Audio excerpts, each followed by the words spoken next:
In June 2016, the United Kingdom voted to leave the European Union, a decision that came as a shock to many and sent shockwaves throughout Europe.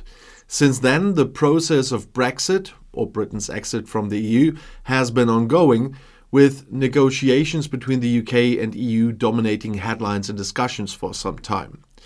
One of the most immediate and noticeable effects of the Brexit announcement was on the foreign exchange market, particularly on the value of the British pound sterling, and especially against the US dollar. The GBP-USD pair experienced significant volatility, dropping to historical lows in the aftermath of the vote as investors reacted to the uncertainty surrounding the UK's future economic landscape. The GBP-USD pair experienced that in a way that we have not really seen before, because there was a lot of uncertainty. But the pound's depreciation impacts not just the forex market, but also carries broader implication for the UK's international trade. This devaluation we've seen since that time makes imports pricier while potentially enhancing exports as British goods become more competitive, or let's say cheaper, on the global market. In addition to currency fluctuations, the UK also saw a slowdown in economic growth following the Brexit vote.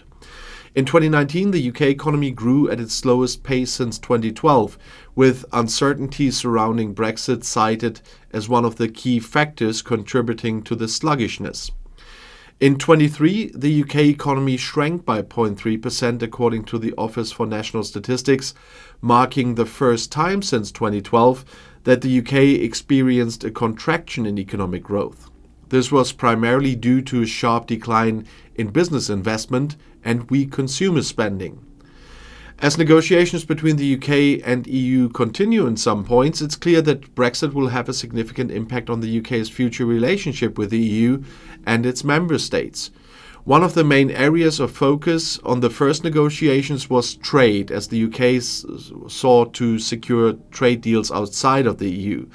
And this had potential implications for industries such as agriculture, manufacturing, and financial services, which rely heavily on access to European markets.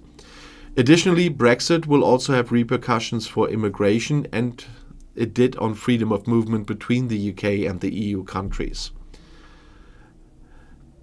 The introduction was a new points-based immigration system that changed how EU citizens could live and work in the UK, potentially affecting industries such as healthcare, education, and hospitality, which relied heavily on European workers, and we see that already. And furthermore, Brexit has sparked discussions about the future of the United Kingdom itself. Scotland and Northern Ireland both voted to remain in the EU, and their relationship with the rest of the UK was impacted as a result of Brexit. And beyond its relationship with the EU, Brexit also has implications for the UK's position on the global stage. The EU is one of the world's largest trading blocs, and by leaving it, the UK will have to establish new trade agreements and partnerships with countries outside of Europe where they kind of failed so far.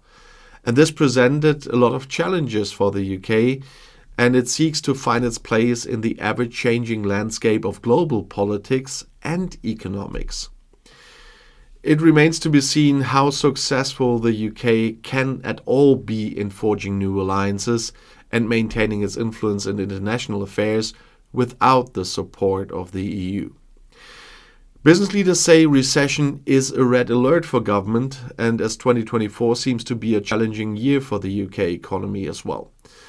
The projected inflation rate of 5.1% is expected to devalue the UK pound and result in increased prices again.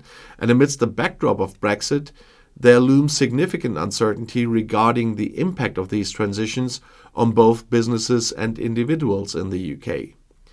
Numerous companies are apprehensive about the effects on trade, supply chains, and talent accessibility from EU nations.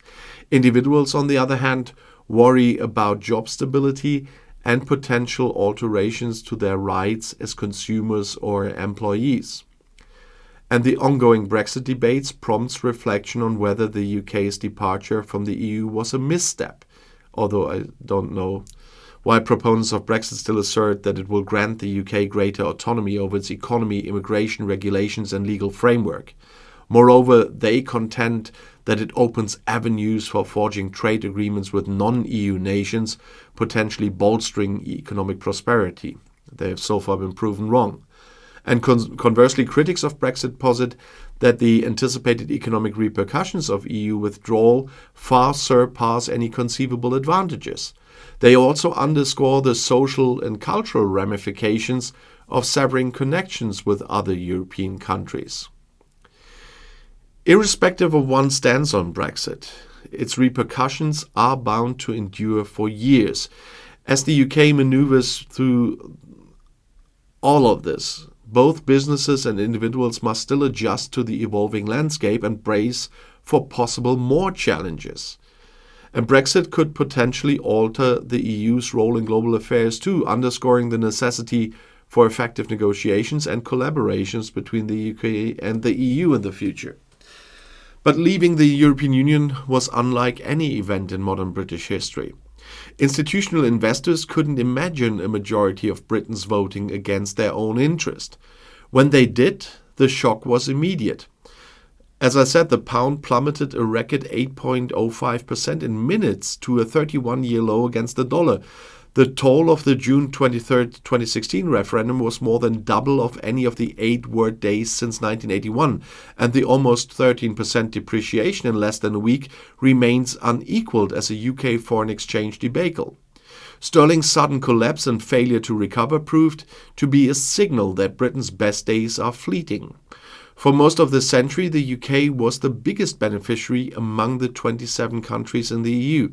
Measured by gross domestic product, the GDP per capita growth, unemployment and superior debt, equity and currency valuations, Britain was the perennial leader. All of these superlatives ended with Brexit almost 8 years ago. And the EU since then outperforms the UK, whose listless economy is now little more than an also-ran.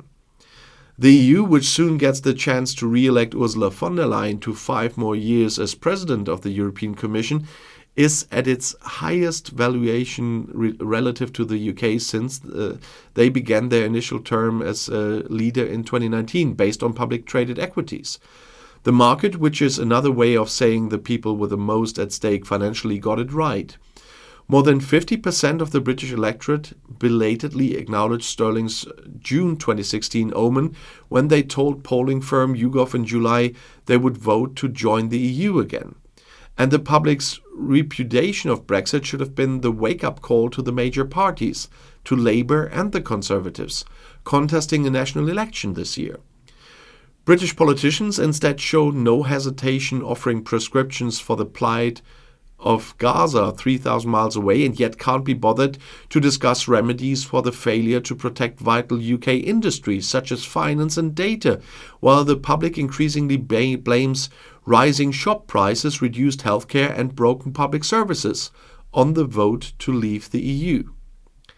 Far from being the bloated, inefficient bureaucracy derided by Eurosceptics, led by former UK Prime Minister Boris Johnson when he was the fabulous journalist for the London Telegraph, who coloured the prevailing Brexit media narrative, the EU economy is growing 2.3 percentage points faster than the UK's on an annual basis, with GDP advancing 24% since 2016 compared with the 6% for the UK.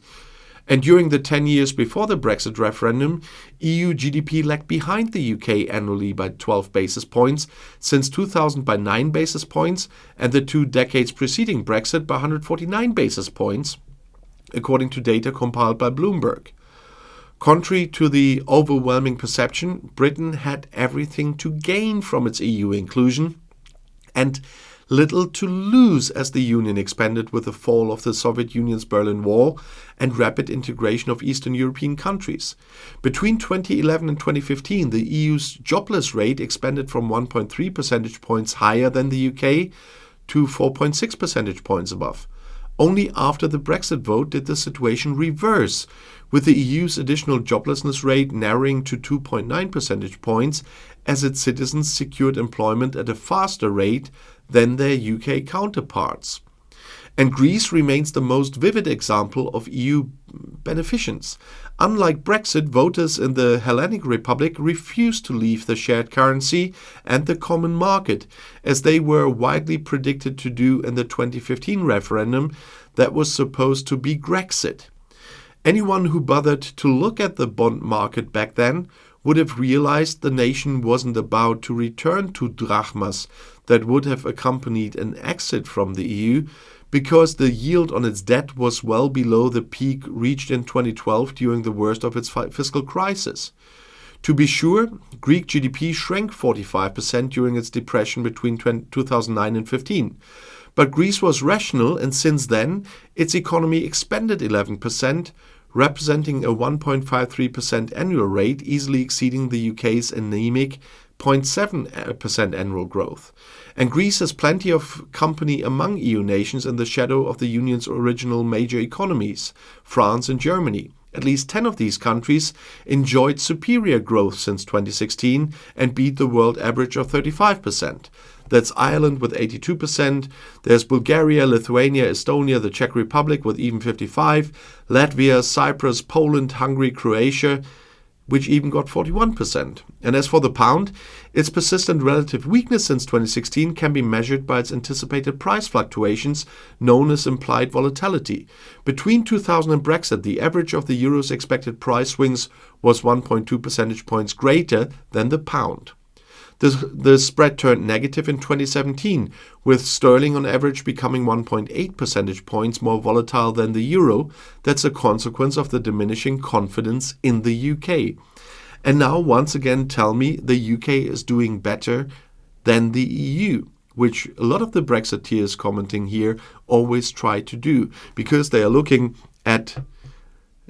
I could quote one of the AfD idiots really to say this about just a bird poo in history, what they are looking at. No, they are not looking at the longer terms, and that's the point where you have to look. And in this, the UK is doing much worse than the EU, and much worse since it decided to leave the EU, not when they left. It happened already when they decided to leave the EU. And if you want to know more, the next video is right here in the end screen. I'll see you there. I'll be back.